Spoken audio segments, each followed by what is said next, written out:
Eu hoje quero trazer, eu ainda não terminei aquele estudo, mas eu quero deixar uma palavra de exortação aos nossos corações. Se encontra na carta de Paulo aos Romanos, capítulo de número 12. Quinta-feira nós vamos ter aqui o nosso culto de oração, ainda não, durante esse mês nós teremos o culto de oração nas quintas-feiras. Os adolescentes estão aí? Quem está aí dos adolescentes, Mateus? Tá, os adolescentes acompanham o Mateus para o ensino bíblico. Romanos, capítulo de número 12. Depois, irmã, traz a lista que você fizer aí para a gente estar orando pelos irmãos que contribuíram. Viu, irmã Sidmar? No final, traz a lista para mim aí, para nós estarmos orando pelos irmãos que vão estar contribuindo aí. Capítulo 12 da carta de Paulo aos Romanos. Eu quero deixar aqui, a partir do versículo de número 5. Romanos 12, 5. Vamos ler o 4 também. Porque assim como em um corpo temos muitos membros, e nem todos os membros têm a mesma operação, assim nós que somos muitos, somos um só corpo em Cristo, mas individualmente somos membros uns dos outros. De modo que, tendo diferentes dons, segundo a graça que nos é dada, se é profecia, seja ela segundo a medida da fé. Se é ministério, seja em ministrar. Se é ensinar, haja dedicação ao ensino. Ou que exorta, use esse dom em exortar. O que tem de parte, faça com o que reparte, faça com liberalidade, o que preside com cuidado, o que exercita misericórdia com alegria. O amor seja não fingido, aborrecei o mal e apegai-vos ao bem. Amai-vos cordialmente uns aos outros com amor fraternal, preferindo-vos em honra uns aos outros. Não sejais vagarosos no cuidado, sede fervorosos no espírito, servindo ao Senhor. Alegrai-vos na esperança, sede pacientes na tribulação, perseverai na oração. Comunicai com os santos nas suas necessidades, segui a hospitalidade, abençoai aos que vos perseguem, abençoai e não vos amaldiçoeis. Alegrai-vos com os que se alegram, chorai com os que choram, sede unânimes entre vós, não ambicioneis coisas altas, mas acomodai-vos às humildes, e não sejais sábios em vós mesmos. A ninguém torneis mal por mal, procurai as coisas honestas perante todos os homens. Se for possível, quando estiver em vós, tende paz com todos os homens.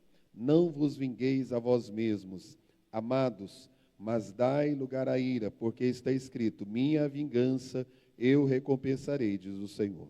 Portanto, se o teu inimigo tiver fome, dá-lhe de comer, se tiver sede, dá-lhe de beber, porque fazendo isto amontoarás brasas de fogo sobre a sua cabeça, e não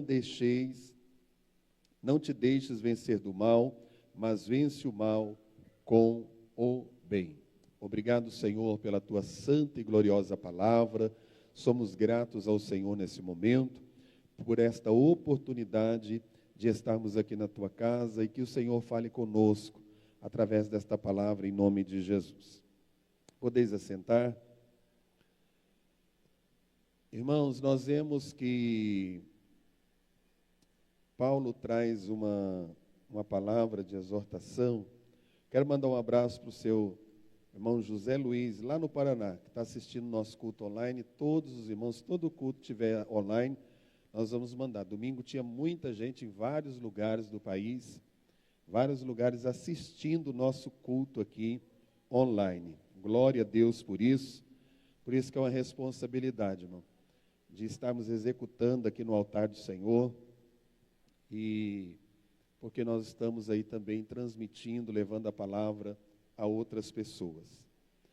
Nós vemos o capítulo 12 de Romanos, é algo muito profundo, muito importante, porque o apóstolo Paulo, ele vai mostrar para nós como nós devemos nos comportar. E ele, nos versículos do capítulo anteriores, nós vamos ver Paulo muito falando sobre a parte teológica, só que agora o apóstolo Paulo traz aqui as diretrizes que guiam ou que guia a vida de um crente. E o que eu acho interessante é que quando o apóstolo Paulo ele vai trazendo esse capítulo de número 12, ele vai falar sobre a responsabilidade pessoal de cada crente. Irmãos, nós como crentes, todos nós temos a nossa responsabilidade pessoal.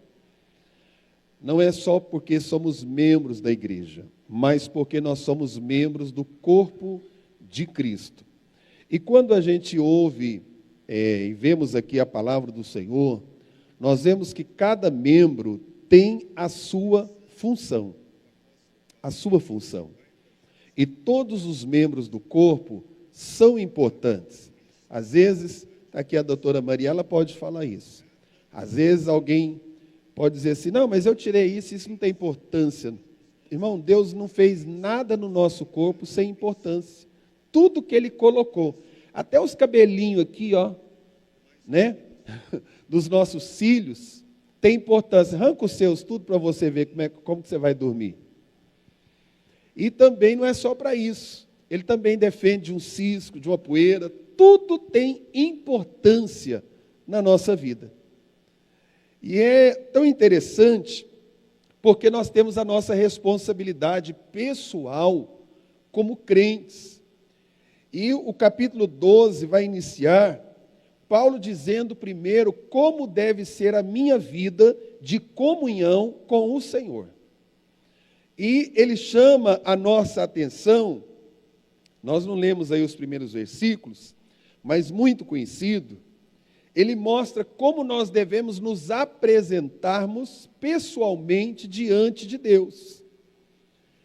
E quando nós participamos, quando nós entendemos da nossa responsabilidade como crentes, as coisas são diferentes, irmãos. Quem dera, se todo crente que tem dentro dessa nação brasileira tivesse um comportamento conforme Romanos 12.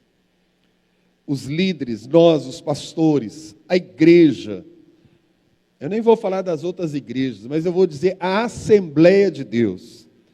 Se todos nós, como membros da igreja do Itaguaí, agora a gente aperta, esta igreja aqui, não vamos nem falar das nossas congregações, vamos falar desta igreja aqui local.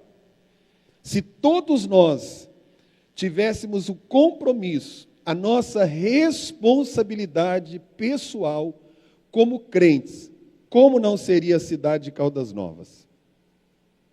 E ele traz esta mensagem mostrando que a primeira coisa que nós precisamos ser pessoas transformadas. Não tem como nós cumprirmos Romanos 12 se nós não tivermos a nossa mente, o nosso pensamento, a nossa vida pessoal transformada. Tem muita gente que tem uma vida cristã conformada, mas não transformada pelo Senhor.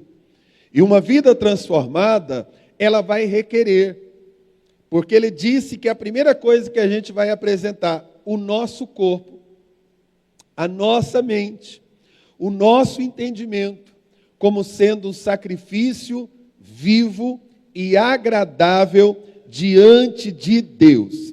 E aí ele começa a mostrar para nós o que Deus deseja de nós. Deus não deseja que a gente seja apenas um religioso, apenas ter uma carteirinha de uma igreja evangélica, mas o Senhor nos chama para uma vida de compromisso com Ele. E eu pergunto para mim e para você nesta noite, como está o nosso compromisso com o Senhor?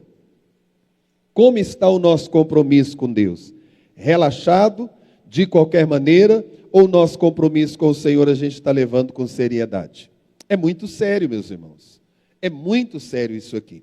E quando nós entendemos o que o Senhor está dizendo, Deus está mostrando de uma forma muito clara aqui, que os nossos desejos, a nossa vontade, ela deve ser voltada para Deus.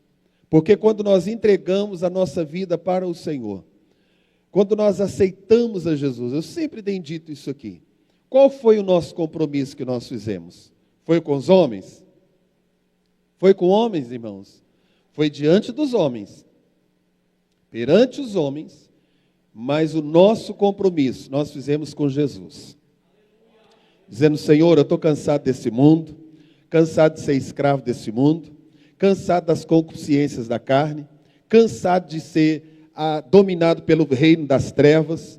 Eu entrego a minha vida para o Senhor. A partir de hoje o Senhor vai ser o meu Senhor, o meu Salvador, aquele que comanda a minha vida. As diretrizes agora vêm do Senhor, a palavra vem do Senhor, a minha vida agora é entregue para o Senhor.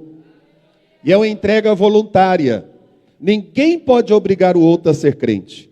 Ninguém pode obrigar ninguém a aceitar Jesus. Tem que ser uma entrega voluntária. Tem que ser uma entrega de coração.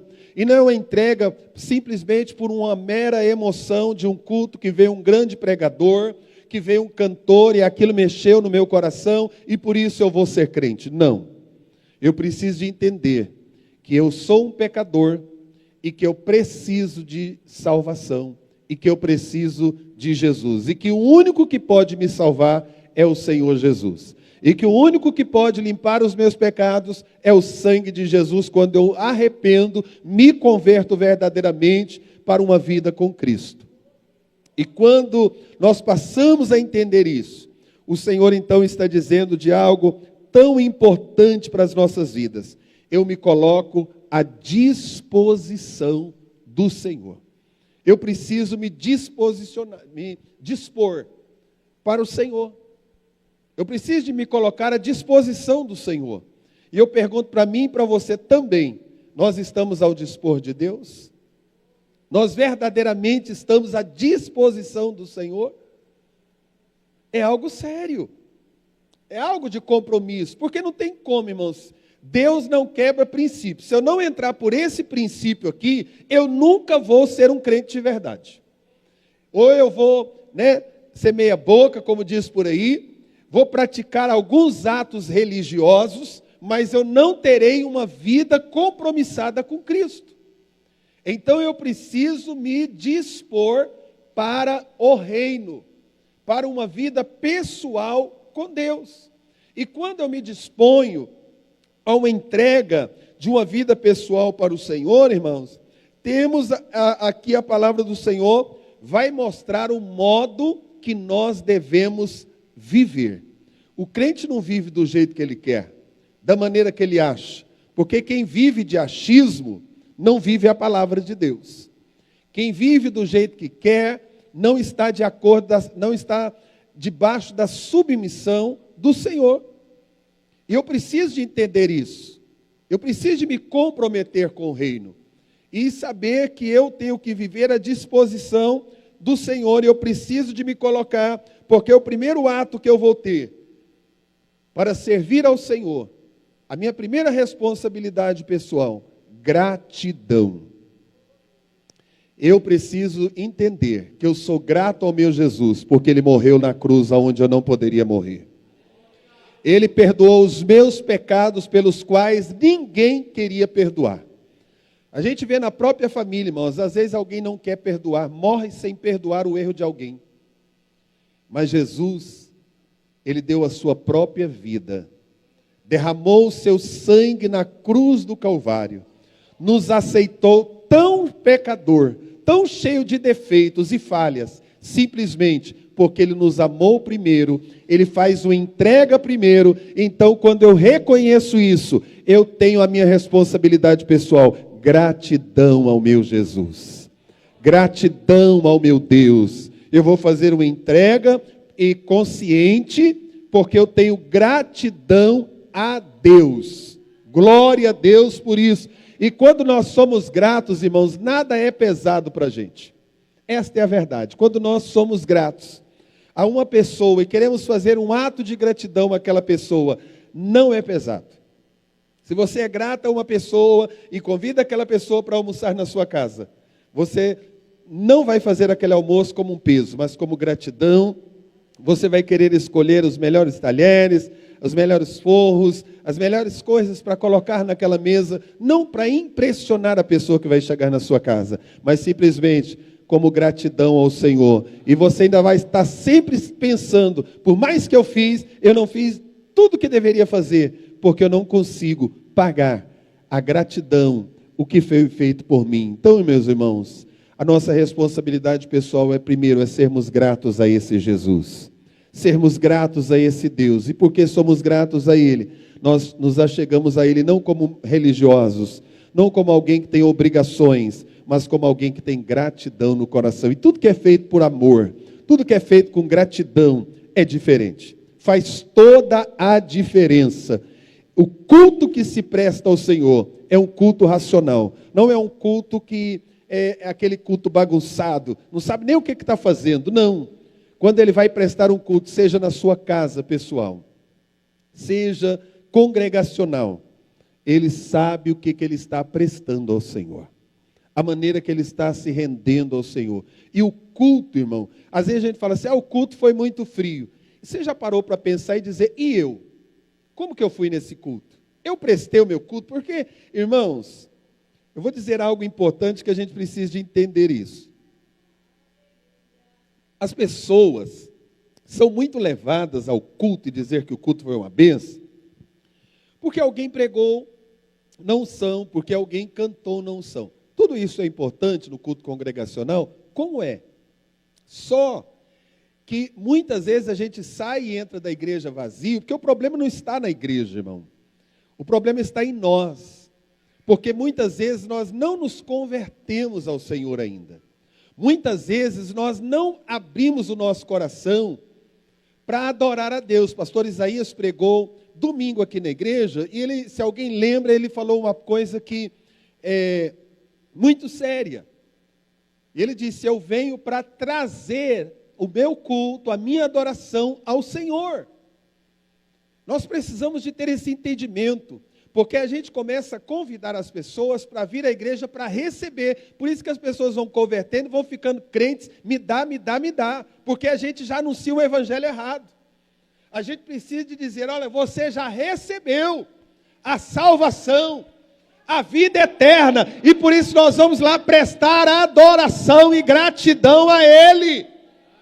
Agora o que Ele quiser acrescentar, Ele vai acrescentar, porque a Bíblia diz, buscai primeiro o reino de Deus e a sua justiça, e as demais coisas vos serão acrescentadas. Você veio trazer a gratidão, a adoração. Aí Deus diz, eu quero acrescentar cura, eu quero acrescentar ano de vida, eu quero acrescentar a prosperidade, eu quero acrescentar a bênção na vida dele hoje. Aí é com Deus, é com o Senhor. Isso é culto racional. Isso é ter entendimento de que é ser crente, de que é servir a Deus, do que é adorar o Senhor. Ah, pastor, mas na oração não posso pedir? Pode, Jesus mandou pedir. Mas não traga isso como um culto, porque o culto, a primeira essência do culto é reconhecendo quem é o dono do culto, quem é o Senhor do culto, a quem vamos prestar o culto, a adoração, o louvor ao nosso Deus. E se a gente entender isso, o nosso culto racional, ele vai ser prestado de uma forma muito interessante. É por isso que tem alguém que no culto ele está batendo papo o tempo inteiro, ele não entendeu. Mas tem alguém do lado que está chorando, falando em línguas, adorando, glorificando, fazendo até um barulho santo, e alguém ainda quer implicar. Sabe por quê? Porque não sabe fazer culto racional. Aí ele quer implicar, porque ele não entendeu o que é o culto ao Senhor, a adoração ao Senhor. Mas quem entende, ele já chega agradecendo. É como aquela história que o pastor, está até no YouTube essa história, chegou, tomou posse de uma igreja, e aqueles obreiros que não adoravam a Deus, cheio de defeito na igreja, disseram, pastor, olha, a primeira coisa que nós queremos que o senhor faça é aquele irmão que adora a Deus lá e faz aquele barulho, que o senhor põe ele no lugar e chama a atenção dele e tal. E aí o pastor foi observar aquele irmão. E a primeira coisa que o pastor fez foi fazer uma visita na casa daquele irmão. E aquele irmão morava num lugar tão difícil, tão perigoso, e numa casa apenas de tábua, tão simples. Mas aquele irmão parece que fez como Zaqueu, recebeu o pastor gostoso em casa. Já deu glória a Deus, disse: pastor, ninguém nunca veio na minha casa me visitar. Nenhum irmão da igreja nunca veio aqui me visitar. É uma alegria muito grande. Entra, pastor. O senhor está na minha casa. E ali ele já falava em línguas, no receber o pastor, naquela adoração, aquela alegria. E ali o pastor orou, leu a palavra, ele se encheu do poder de Deus. E o pastor chega na igreja, reúne aqueles obreiros e diz: quem de vocês visitaram o irmão fulano? Vocês sabem onde mora? Um olhou com a cara de tacho para o outro e ninguém soube responder, porque só estavam ali para julgar. E aquele irmão contou toda a história para o pastor, da onde Deus tirou, os livramentos que Deus tinha feito, aonde ele vivia, a podridão que ele vivia, os perigos que ele correu, mas a obra que Deus tinha feito na vida dele. E o melhor lugar que ele achava era estar na casa do Senhor. E por isso que quando ele chegava, ele tinha aquele barulho. E quando ele não aguentava, ele pulava no corredor. Ele falava em língua estranha, porque ele dizia: pastor, eu sei de onde Deus me tirou. Eu sei o amor que o Senhor me resgatou, eu sei a obra que Ele fez na minha vida, e eu não posso deixar de adorá-lo, aleluia. E o pastor repreendeu aquele grupo de obreiros frios, faladores, criticadores, e começou agora uma nova história. Aquela igreja entendeu que a gratidão, o culto ao Senhor, não é um culto onde as pessoas põem uma gravatinha, coloca ali e fica parecendo os juízes dentro do culto, não. Entenderam que Jesus está buscando verdadeiros adoradores. Irmãos, se alguém de nós temos essas atitudes, hoje o Espírito Santo está dizendo para mim e para você: é tempo de mudança, se ter transformado, se comportar como um verdadeiro cristão que tem gratidão no coração, que vem para adorar, que sabe o que é prestar culto ao Senhor, que já entregou a sua vida para Jesus como sacrifício vivo, santo e agradável ao Senhor. E aqui ninguém é melhor do que outro, porque tem gente que acha que ele adora melhor, que ele comporta mais bonito, que ele é isso, que é aquilo. Não é nada, irmão. Deus nem recebe, está frio, parecendo uma pedra, vazio, cheio de coisas nojentas por dentro. Mas quem é o verdadeiro adorador, que teve uma vida transformada, está aqui dizendo: Jesus, o Senhor já me perdoou, e hoje eu falei uma coisa que não te agradou. Espírito Santo, lava essa boca minha, me transforma, me renova, porque eu quero te adorar, porque o Senhor merece o melhor de mim. Aleluia. E é isso que Paulo estava dizendo: responsabilidade pessoal. Irmãos, aqui ninguém tem responsabilidade pessoal na adoração, de ficar querendo. Eu tenho a minha adoração, mas eu não tenho responsabilidade pessoal sobre a adoração da minha esposa quando ela vem no culto. É dela com Deus. Do meu filho, é ele com Deus. Eu tenho a minha responsabilidade pessoal. Eu posso ensiná-los em casa, eu posso conversar sobre a nossa maneira de estar na casa do Senhor, mas a adoração é pessoal, o sacrifício é pessoal, a entrega é pessoal. Mas para isso, Paulo está dizendo, só pode entender isso quem tem uma mente renovada. Mente lá do mundo não tem culto racional. Mente do homem não tem culto racional. Coração endurecido não tem culto racional. Coração cheio de coisas que não prestam não tem culto racional. Mas quem começa a transformar a sua mente, dizendo: Senhor, eu não quero me comportar como o mundo comporta. Eu não quero ter atitudes mundanas, Senhor, porque eu fui transformado, eu entendo o preço do resgate. Aleluia. E ele disse: não vos conformeis com este mundo. Aleluia. Deus, irmãos, nos traz algo importante. São para aqueles, esse relacionamento, essa vida cheia do Espírito Santo, é para pessoas que se recusam a andar como este mundo anda, ter as mesmas atitudes desse mundo, irmãos. É para quem se recusa, para aquele que diz: eu não quero. O amigo diz: faça, não faço. Alguém diz: faça, não faço, recusa. Nós como crentes, irmão, nós precisamos de aprender a recusar. O povo do mundo recusa estar no nosso meio.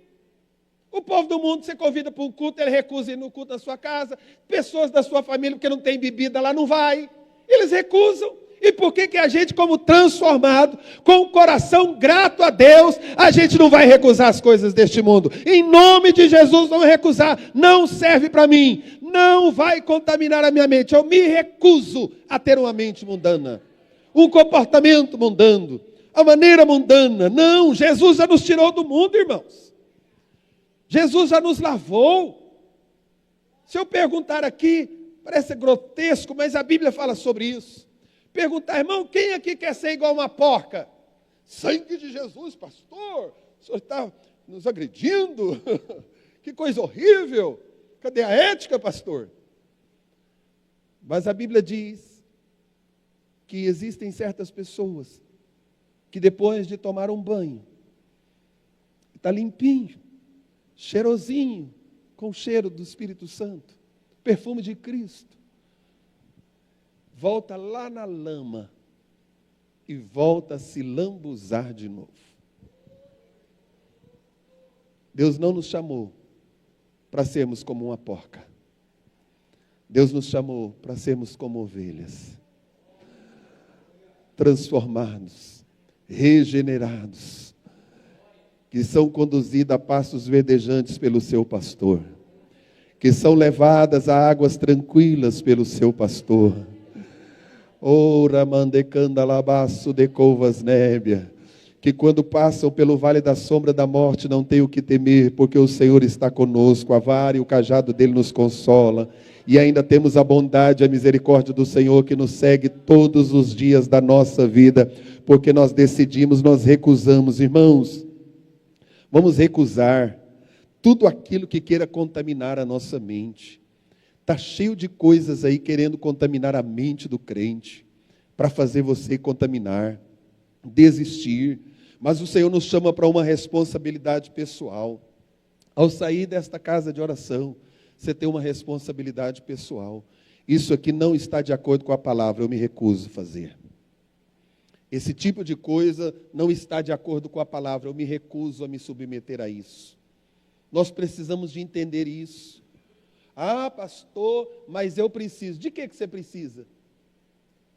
De um homem? Está debaixo de um jugo? Ou você precisa de entrar na dependência de um Deus que sabe cuidar muito bem de nós? Agora, porque os homens estão corrompendo, e às vezes nós precisamos de um salário, de um dinheiro, nós vamos nos submeter a coisas sujas, perder a nossa alma. A Bíblia diz: o que adianta nós ganharmos o mundo inteiro e perder a nossa alma? Irmão, tem muito crente ganhando muita coisa aí fora, mas a alma já está perdida. A alma já está perdida. Quem sabe nesta noite é noite de nós dizer: o sangue de Jesus tem poder. Fazer como o texto que o irmão Benedito leu: tem piedade de nós, Senhor. Tem piedade de nós, Senhor. Aleluia. E por isso ele disse aqui: tem um entendimento, passa a experimentar a vontade de Deus, que é boa, que é perfeita, que é agradável. Irmãos, os padrões de Deus não são os padrões deste mundo. E quando a gente passa a andar de acordo com os padrões do Senhor, nós vamos estar a algo tão importante. Nós seremos capacitados pelo Senhor. Nós seremos capacitados pelo Senhor para vivermos a vontade dEle. E parece que nos dias de hoje a vontade de Deus parece que não é boa. Parece que a gente olha a vontade de Deus como se fosse algo, maestro, péssimo para a nossa vida. É preferível, às vezes a gente quer fazer a nossa vontade, a gente quer fazer a vontade do mundo, que há caminho que aos nossos olhos parecem ser direito, mas o fim é perdição, do que fazer a vontade do Senhor. Irmãos, o crente que faz a vontade de Deus, ele vai ser bem sucedido na sua vida. Vai passar por luta? Vai, porque todos nós, ninguém está imune de doença, de tribulações, de adversidades e nem da morte. A não ser aqueles que vão subir no arrebatamento, vão alcançar que, se for hoje, eu estou dentro. Então, irmãos, nós precisamos de entender isso.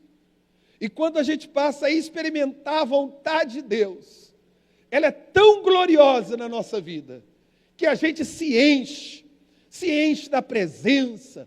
nós nos enchemos, ficamos cheios da presença do Espírito Santo, somos quebrantados, somos transformados, somos regenerados, vivemos a alegria da salvação, estamos cheios de gozo do céu na nossa alma, porque nós decidimos experimentar a vontade de Deus sobre a nossa vida. A primeira coisa que o Senhor quer é que a gente reconheça que Ele é Senhor da nossa vida, que Ele é o melhor para a nossa vida e que Ele sempre fará o melhor por nós.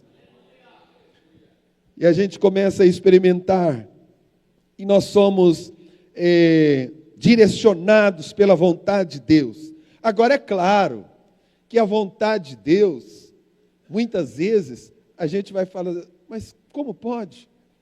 Irmãos, o profeta Naum diz que Deus faz o seu caminho no meio dos turbilhões. Às vezes a gente vê alguma situação, e às vezes até um pouco dolorosa, e a gente diz, não, Deus me abandonou, e o Senhor está dizendo, eu estou fazendo a minha vontade. Fica firme aí. Lá na frente tem coisa te aguardando melhor. Tem um projeto melhor lá na frente. Lá na frente você vai desfrutar do que eu estou fazendo na sua vida hoje. E você está dizendo, eu quero estar no centro da tua vontade. Mas quando a gente está na obediência, irmão, a gente enfrenta as lutas cheio do gozo do céu, da alegria do Senhor, da certeza, da convicção de que Deus está conosco. E que Ele nos garante a vitória através do seu Filho amado Jesus Cristo. E a vontade de Deus é boa. Alguém dizer, como pode? Você é crente, está fazendo isso? Esse dia para trás alguém disse assim, então as pessoas, eu não sei se elas ficam com dó de mim ou são ousadas mesmo. Pastor, eu fico preocupado, com dó, porque o senhor está na igreja, a gente vê que o senhor é fiel ao Senhor, ama a obra de Deus, e a pastora vive doente, e eu fico com dó do senhor. Eu disse, não, você tem dó de mim não. Irmãos, a pastora está no propósito de Deus. Ela está no propósito de Deus, que ele ali não é demônio não. O diabo às vezes quer jogar seta na nossa vida, mas Deus sabe como trabalhar. Vocês não conhecem o coração da pastora? Jesus conhece. Vocês não conhecem o meu coração? Jesus conhece. Vocês não conhecem a minha casa? Jesus conhece. E também Ele tem plano, irmão. Ele tem plano na nossa vida. Para dar testemunho. Para dizer, passei pelo vale, chorei, sofri, foi doído, mas Jesus me levantou e hoje eu estou no monte, posso dar testemunho, adorar, glorificar. E ninguém melhor do que a liderança, para Deus provar, para Deus aprovar também, e o nome do Senhor ser glorificado.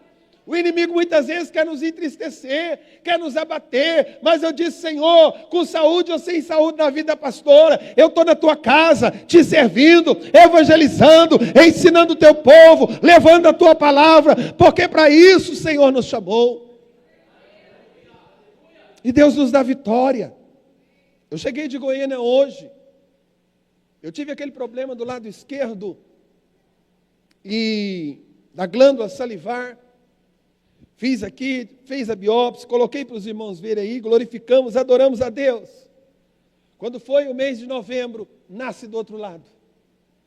E começa a doer, começa a inchar. Eu disse, meu Deus, tem misericórdia de mim, fazer a mesma cirurgia tão desgastante, entuba, corta a gente, a minha boca ainda nem terminou de desentortar, agora eu do outro lado, eu preciso da minha voz para te servir, para te adorar, e eu cheguei e disse, doutor, esse problema é porque eu estou pregando muito, porque eu canto, porque eu falo, é por causa disso que eu estou tendo esse problema? Ele disse, tem nada a ver, continua trazendo os seus sermões, que isso é importante até para a sua alma. Ele disse, isso não é o problema. E eu vim aqui, pedi alguns obreiros que estavam aqui no final do culto, me ungiram. E eu estava na rádio fazendo ali todos os dias de dezembro. O Senhor Jesus já levou sobre si as nossas enfermidades. Eu disse, estou orando pelo povo, estou orando por mim, Jesus. Punha minha mão aqui. E tive lá no início de dezembro. O médico realmente tem alguma coisa aí, nós vamos fazer biópsia, fez punção. E se precisar, fique tranquilo, a gente faz a cirurgia. Mas eu voltei para casa orando e clamando ao Senhor. E quando foi a semana passada, eu fui fazer a barba, quando eu coloquei a mão, cadê o caroço? Desapareceu. Cadê a dor? Desapareceu. E eu glorifiquei o Senhor. E quando eu chego, pego os resultados da biópsia, o médico disse, o senhor não tem nada. Volta e vai fazer a obra de Deus. O nosso Deus é poderoso para fazer, irmãos. Alguém às vezes diz, pastor, está triste. Tem alguém até que falou que eu estava saindo aqui da igreja, que eu tinha pedido pastor Josué, ou pastor Josué, alguém lá de dentro da casa do pastor Josué, estava me transferindo, por isso que eu estava triste. Não, irmão, eu estava triste pensando, será que eu não vou poder mais pregar? Será que eu não vou poder mais cantar? Será que eu não vou poder mais fazer a obra do Senhor? Eu disse, Deus, sem a tua presença, sem fazer a tua obra, eu morro, Jesus, porque o chamado arde dentro de mim.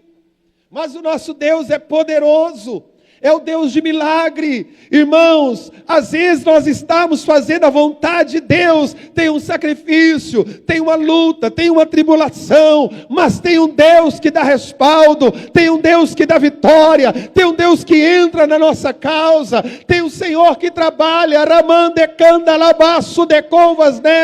mas é necessário a gente nos voltarmos para Ele, comprometermos com o reino dEle e adorarmos a Ele. Vamos nos colocar em pé, que a hora já venceu. E o restante, pastor? Se Jesus não voltar, terça-feira você vem. Que nós vamos trabalhar nesse texto aqui durante esse período de janeiro. Eu sei que o Senhor está conosco. Não importa as adversidades que você tem passado, porque você se recusou a este mundo para servir ao Senhor. Não importa as lutas que você tem enfrentado, porque você está recusando este mundo para ser grato a Deus. Irmãos, Ele é galardoador daqueles que o buscam. O teu Deus e o meu Deus nunca deu prejuízo para ninguém. Ele continua sendo o Senhor da nossa vida. Ele continua sendo o Senhor da casa. Ele continua no comando de todas as coisas. Mas o Senhor está dizendo, me entregue corpo, alma e espírito. Faça o seu sacrifício pessoal, a sua vida de comunhão. Rejeite, recuse a ter uma mentalidade que esse mundo tem. E tenha a mente de Cristo, porque é esta que nos direcionará para todas as coisas. Soberano e eterno Deus, te louvamos. Te agradecemos, te exaltamos, Pai, pela Tua palavra. Senhor, transforma mesmo a nossa mente, nos ajuda a termos uma mente transformada, que verdadeiramente o nosso coração se converta a Ti, que o nosso coração se volte para Ti, que a nossa vida se volte para o Senhor, Pai. Meu Deus, estamos aqui diante da Tua presença, estamos aqui diante do Teu altar nesta noite, para prestar o culto, a adoração. Ouvimos a Tua palavra, nos dê um coração transformado, coração regenerado, que cada crente que está aqui nesta noite entenda a sua responsabilidade pessoal de Te adorar, de Te buscar, de santificar, de se render, de prestar o culto verdadeiro ao Senhor, a adoração verdadeira ao Senhor. Abençoa esta igreja no ano de 2025, que eu e esta amada igreja, esse corpo de Cristo, façamos a diferença nesta igreja, façamos a diferença nesta cidade, mas acima de tudo, que nós venhamos viver, desfrutar da Tua vontade, Senhor, que é boa, que é perfeita, que é agradável. Senhor, eu quero te apresentar esses pedidos de oração pela nossa irmã Osmilda, que está com aquela pneumonia. Repreenda aquele mal, restitui a saúde da irmã Osmilda. Meu Deus, te apresentamos também o José Luiz do Paraná, que está assistindo esse culto, está recuperando de uma cirurgia. O amigo do irmão Dilon, também que assiste os cultos aqui. Deus, estenda as Tuas mãos, todos que estão online nesse momento, que a mão do Senhor também os alcance, com a bênção da salvação, da cura, do fortalecimento na fé. Repreenda todo o mal agora, nos conduz em paz para os nossos lares, nos dê uma semana de bênção, uma semana de vitória, guarda, livra aqueles que saíram de viagens, que a mão do Senhor nos direcione em tudo, e que a Tua palavra permaneça no nosso coração, e ao sairmos por estas portas, que nós possamos sair daqui com o propósito de colocarmos em prática, porque só assim Te agradaremos e viveremos, Senhor, o melhor do Senhor sobre as nossas vidas, a nossa casa e também nesta terra dos viventes, no nome de Jesus.